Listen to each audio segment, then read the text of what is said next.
जैसा कि आप लोग को मालूम है कि फ़र्स्ट ईयर के एमसीक्यूज़ चैप्टर नंबर 4 के हम स्टार्ट किए हुए हैं। मैंने पहले लेक्चर में 3 पार्ट्स सॉल्व किए, जो कि कुछ 1-2 दिन पहले मैंने आपको भेज दिए थे और कई लड़कों ने उसको जो है सॉल्व करके सेट करके खुश होकर उनको जो है उनसे फ़ायदा उठाया। आज हम 4th, 6th और 7th पार्ट कर रहे हैं, जो कि इम्पॉर्टेंट पार्ट्स हैं। तो आज फर्स्ट ईयर के चैप्टर 4 का सेकंड लेक्चर हम कर रहे हैं, जो कि उसी पेज नंबर 156 पे पड़े हुए हैं। बुक पर हों, आपके पास सामने बुक हो या ना हो, आप लोग यहाँ पर क्वेश्चन आप लोगों के लिए मैंने लिख रखे हैं। आप जहाँ पर भी हों, अड्डे पर हैं, ग्राउंड में हैं, दुकान पर हैं, आप इनको पिक कर सकते हैं। तो आज के लेक्चर में हम सेकेंड लेक्चर दे रहे हैं फर्स्ट ईयर के चैप्टर नंबर 4 के MCQs को सॉल्व करने का। डियर स्टूडेंट्स, फोर्थ पार्ट है if nth term of an AP mean arithmetic progression is 4n+1। वो कहता है कि nth term last term nth term जो है वो 4n+1 है और AP है। मैंने पहले लेक्चर में, प्रीवियस लेक्चर में आप लोगों को मैं बता चुका हूँ कि AP का जो डिफरेंस है वो अकॉर्डिंग टू एडिशन आता है, अकॉर्डिंग टू प्लस आता है, ऐड होते हुए चेंजिंग आती जाती है, या सब्ट्रैक्ट होते हुए। और जो ज्योमेट्रिक प्रोग्रेशन है उसमें मल्टीप्लाई के लिहाज से चेंजिंग आ रही होती है। तो वो कहता है 4n+1 इसकी nth टर्म है AP की। आप बताएं then the common difference mean हमने D की वैल्यू फाइंड करनी है कि कॉमन डिफरेंस कौन सा आता है। कैसे फाइंड करेंगे? कॉमन डिफरेंस तो उस वक्त फाइंड होता है जब हमारे पास A1 हो और A2 हो, तो हम डिफरेंस निकालते हैं A2 - A1। यहाँ पर तो ना A1 है ना A2 है, तब क्या प्रॉब्लम होगा, कैसे करेंगे? मैं इस 4n+1 को लिखेंगे डियर बॉयज़, इससे हम हेल्प लेंगे। 4n+1, इसमें आप n = 0, n = 1, n = 2, n = 3, इस तरह 1 by 1 आप पुट करेंगे। मीन्स मैं यहाँ आपके सामने लिख रहा हूँ n = 0, 1, 2, 3, 3, 4 हम करके चेक करेंगे कि उनमें डिफरेंस कौन सा आ रहा है, कैसे सीक्वेंस बन रही है, तो ये खुद ब खुद आ जाएगा। अब 4 × n+1 अगर हम n = 0 लें तो n = 0 के वक्त 4 × 0 + 1 मीन्स 4 0 0 + 1 विच कम्स 1 आया।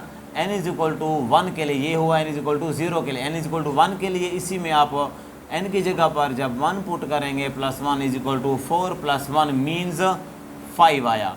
एंड सिमिलरली n = जब हम 2 पुट करेंगे तो 4 × 2 + 1 मीन्स 8 + 1 जो कि 9 आया। आपको यहाँ से अंदाज़ा हो गया होगा, फिर भी एक और कर लेते हैं। n = 3 पर 4 × n की जगह पर जब 3 हम पुट करेंगे तो +1 मीन्स 4 3 = 12 + 1 विच कम्स 13। तो आवर सीक्वेंस इज़ 1 5 9 13। तो यहाँ पर डिफरेंस आप अंदाज़ा लगा सकते हैं कि 5 से 1 गया 4, या 9 से 5, या 1 से 5 कैसा है, या 4 ऐड होकर 4 ऐड होकर 4। तो इनका कॉमन डिफरेंस जो है, कॉमन डिफरेंस वो 4 है। आपके ABCD ऑप्शन में B ऑप्शन जो है वो 4 दिया हुआ है, तो आपका डिफरेंस 4 आ जाएगा। सो सिंपल मेथड से आप लोगों ने MCQs को सॉल्व किया। डियर स्टूडेंट्स, आप लोग सोच रहे होंगे कि हर MCQs को सॉल्व करना होता है। नहीं, ऐसी बात नहीं है। मैं पहले भी बता चुका, आप लोगों के पेपर में आएंगे MCQs 20 MCQs। फर्स्ट ईयर के, सेकेंड ईयर के 20 MCQs होते हैं। 20 MCQs में से आपके 12 या 13 डायरेक्ट होंगे अकॉर्डिंग टू फार्मूला या according to any value direct. 8 9 10 या 8 9 7 8 ये आप लोगों को सॉल्व करने पड़ते हैं। तो दूसरा, अगर आप अभी अपनी स्टडी के दौरान, अपनी तैयारी के दौरान, प्रैक्टिस के दौरान इनको सॉल्व करेंगे तो आपको यहाँ याद भी हो जाएगा कि ये वाली सीक्वेंस आती है, तो आप इनका ये पॉइंट निकाल कर आप डायरेक्ट भी कर सकते हैं अगर आपने सही जो है प्रैक्टिस अच्छी तरह की हुई है। तो मैंने तो आप लोगों को सिखाना है हर एक क्वेश्चन को करके। आ जाते हैं VI 6th पार्ट को। There are 4 arithmetic means. वो कहता है 4 अरिथमेटिक मीन्स हैं बिटवीन 2 and -18। 2 and -18 के दरमियान में 4 अरिथमेटिक मीन्स हैं। द मीन्स आर, अब ABCD में 4 अरिथमेटिक्स दी गई हैं और आपको डाच दिया जा रहा है -4 से -7, -7 से -10 बिल्कुल अरिथमेटिक मीन है, ये भी अरिथमेटिक मीन है, ये भी अरिथमेटिक मीन है, ये भी अरिथमेटिक मीन है। अरिथमेटिक मीन है चारों हैं, लेकिन इनके दरमियान में इनमें से कौन से आएंगे ये हमने हल करने हैं। आप लोगों ने 1-2 क्वेश्चन किए हुए हैं 4th चैप्टर में अरिथमेटिक मीन का, और उधर एक लफ्ज़ आया हुआ इंसल्ट।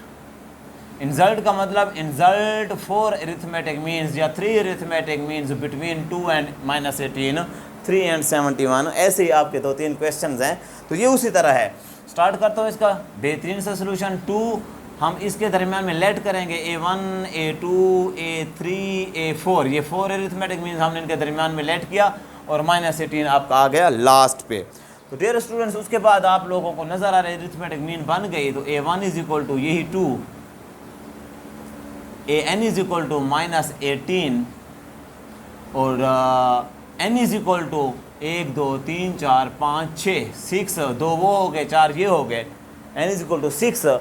देन आप लोग जो हैं अब अरिथमेटिक मीन फाइंड करने के लिए AN is equal to A1 plus N-1 into D formula लगाएंगे।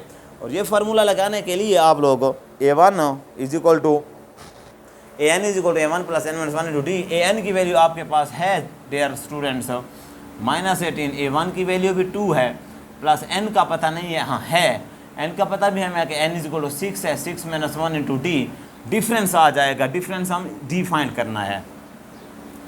सोल्यूशन के लिए -18 प्लस 2 इधर आया, -2 हुआ और ये 5D बच गया एंड देन -20 हो गया, 5 इधर डिवाइड हुआ। आप इसको सॉल्व कर सकते हैं। D इज इक्वल टू -4 आया।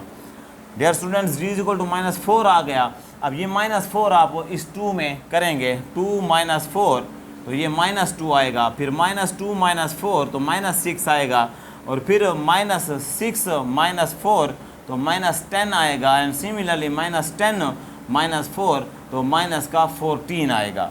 बिकॉज आप लोगों ने वो स्टार्टिंग वाली 2 में वो -4 ऐड या सब्ट्रैक्ट करते जाने साथ साथ, तो ये वैल्यूज़ आप देखें कि ये कहाँ पर हैं, -2 -6 -10 -14 A B C D में, ये नहीं, B नहीं, C नहीं, D को देखें -2 -6 -10 -14।